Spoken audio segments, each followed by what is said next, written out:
Salah seorang ulama yang masih termasuk tabi'in adalah Imam Malik bin Dinar. Ia merupakan ulama yang sangat terkenal dan begitu populer dalam sejarah ulama salaf. Bukan hanya namanya saja, melainkan sejarahnya yang juga dapat menginspirasi, juga tidak lepas dijadikan catatan oleh para ulama. Imam Malik bin Dinar merupakan salah satu ulama yang sangat zuhud. Apa saja yang membuat hatinya lupa kepada Allah akan ia tinggalkan. Semua hidupnya ia dedikasikan hanya untuk Allah dan ajaran Islam yang dibawa oleh Nabi Muhammad. Segala pujian yang disampaikan orang lain kepadanya tidak membuatnya terlena.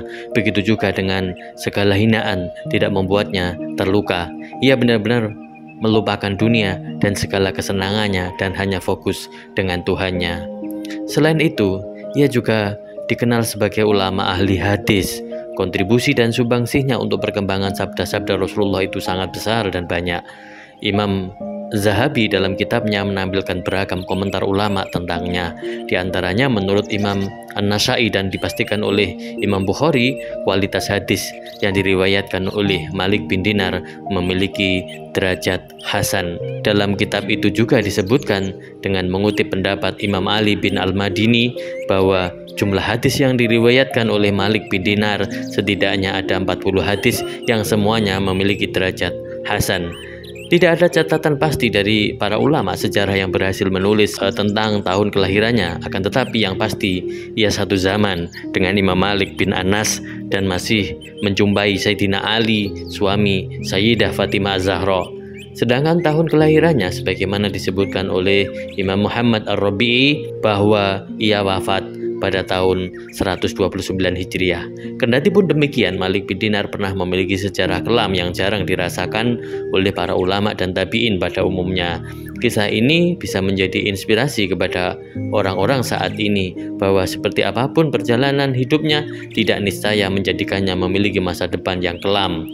Malik bin Dinar telah membuktikannya. Imam Malik bin Dinar lahir dari keluarga kaya dan masih termasuk bagian dari bagian kerajaan yang saat itu bertepatan dengan masa dinasti Bani Umayyah yang berkuasa tahun 41 Hijriah hingga 133 Hijriah. Menjadi bagian dari orang kerajaan, orang tua Malik bin Dinar tentu lebih memilih anaknya untuk menggantikan posisinya kelak di kerajaan, sehingga setiap hari ia membawa putranya menuju kerajaan. Selain untuk mengajarkan beragam pekerjaan di sana, harapan orang tuanya juga agar anaknya bisa membantunya. Dan benar saja, Malik bin Dinar semakin senang menjadi bagian dari kerajaan. Setiap hari ia selalu datang pada kerajaan. Selain untuk bergaul, terkadang juga datang bertugas untuk menggantikan ayahnya yang memiliki halangan untuk mendatanginya. Selama tidak ada kegiatan yang menghalanginya, setiap hari ia selalu mendatangi kerajaan. Akan tetapi di balik pergaulan bebasnya justru menjadikan Malik bin Dinar terlena dalam kegiatan yang tidak manusiawi, sehingga semua perbuatan yang dilarang dalam Islam ia lakukan dengan senang hati. Tak perlu ini haram dan dosa, yang penting hidupnya bisa bahagia dan bisa melakukan apa saja dengan kehendak sendiri. Saat itu ia sudah memiliki jabatan tinggi di kerajaan, yaitu sebagai keamanan. Dengan gajinya yang tinggi, hidupnya hanya digunakan untuk berfoya-foya, minum khamr, zina, dan semacamnya sudah menjadi kegiatan yang biasa ia lakukan. Syekh Abu Bakar bin Muhyiddin Al-Ahsani Al-Syafi'i dalam salah satu kitabnya menjelaskan bahwa suatu saat Malik bin Dinar sedang melakukan kegiatan terlarang dalam Islam, yaitu minum khamr. Di saat bersamaan, salah satu temannya menawarkan seorang budak yang cantik kepadanya. Tanpa pikir panjang, Malik bin Dinar langsung mengiyakan dan membelinya dengan kontan. Bahkan karena kecantikannya yang melebihi budak pada umumnya, ia membeli dengan harga yang sangat mahal. Setelah beberapa lama hidup bersama dengan Malik bin Dinar, sang budak itu hamil hingga pada akhirnya melahirkan. Sebagai seorang ayah, tentu ia sangat menyayangi anaknya. Bahkan ketika sang anak melakukan kesalahan, misalnya setiap Malik bin Dinar hendak minum khamr, sang anak selalu mengambilnya dan menumpahkan pada baju ayahnya. Kendati pun demikian, ia tidak pernah memarahinya, justru semakin sayang kepadanya. Di saat yang bersamaan, tepatnya ketika Malik bin Dinar sedang sangat mencintainya, para ulama ada yang mengatakan berumur 2 tahun, ada yang mengatakan 1 tahun. Takdir Allah berkata lain, sang anak meninggal dunia. Sebagai seorang ayah, tentu ia sangat sedih ketika anak semata wayangnya meninggalkan di saat sayang-sayangnya. Setelah kepergian sang anak, kesedihannya selalu bertambah. Ia selalu teringat akan sosok seorang anak kecil yang setiap hari dan malam selalu bersama dan menemaninya, bahkan selalu menumpahkan minuman kerasnya.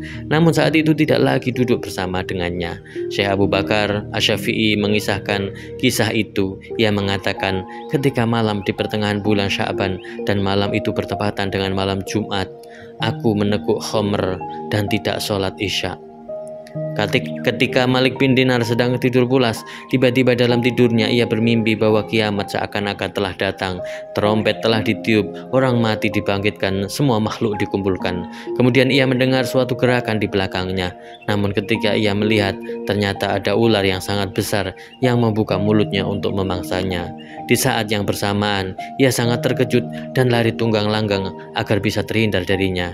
Di tengah-tengah kebingungannya, ia menemukan sosok seorang syekh yang berpakaian putih sedang duduk dengan tenang. Malik bin Dinar berkata kepadanya, "Wahai syekh, tolonglah aku, lindungi aku dari ular itu." Akan tetapi syekh itu justru menyuruhnya untuk berlari karena kekuatan ular itu melebihi kekuatannya. Mendengar jawaban itu, Malik bin Dinar semakin panik dan lari jauh sehingga menaiki tebing neraka. Di saat yang bersamaan, neraka berkata kepadanya, "Kembalilah karena engkau bukan penduduk neraka." Mendengar ucapan neraka, dengan senang hati ia meninggalkannya. Hanya saja ular itu tetap saja mengejarnya dan hendak memangsanya. Sejurus kemudian Malik bin Dinar pergi menuju suatu tempat. Di tempat itu ia melihat tirai-tirai yang di dalamnya terlihat banyak anak-anak kecil bersama dengan para malaikat, termasuk anaknya yang mati di usia balita. Akan tetapi laki-laki ular itu terus mengejarnya untuk memangsanya. Di saat yang bersamaan sang anak berkata, "Ayahku, demi Allah." Kemudian ia melompat laksana anak panah dan dia ulurkan tangan kirinya pada tangan kanan ayahnya sembari menariknya dan mengulurkan tangan kanannya pada ular besar itu. Namun seketika itu ular yang awalnya hendak memangsa ayahnya tiba-tiba menghilang. Setelah itu sang anak mendudukkan ayahnya kemudian berkata kepadanya dengan membacakan ayat Al-Quran, "Wahai ayahku, belum tibakah waktunya bagi orang-orang yang beriman untuk secara khusyuk mengingat Allah dan mematuhi kebenaran yang telah diwahyukan kepada mereka?" Quran Surat Al-Hadid ayat 16. Malik bin Dinar menangis sejadi-jadinya kemudian berkata kepada anaknya, "Wahai anakku, ceritakanlah kepadaku tentang ular dan syekh yang berpakaian putih itu." Sang anak kemudian menjawab, "Dia adalah pekerjaanmu yang buruk yang selama ini engkau kerjakan, maka ia akan menjerumuskanmu ke dalam neraka. Sedangkan dia, seorang syekh itu, adalah pekerjaanmu yang baik, namun engkau melemahkannya hingga tak memiliki kemampuan untuk menolong pekerjaanmu yang buruk." Di saat yang bersama, Malik bin Dinar terbangun dan sangat menyesal sehingga menangis sejadi-jadinya. Ia juga menghancurkan semua botol minumannya dan bertobat kepada Allah.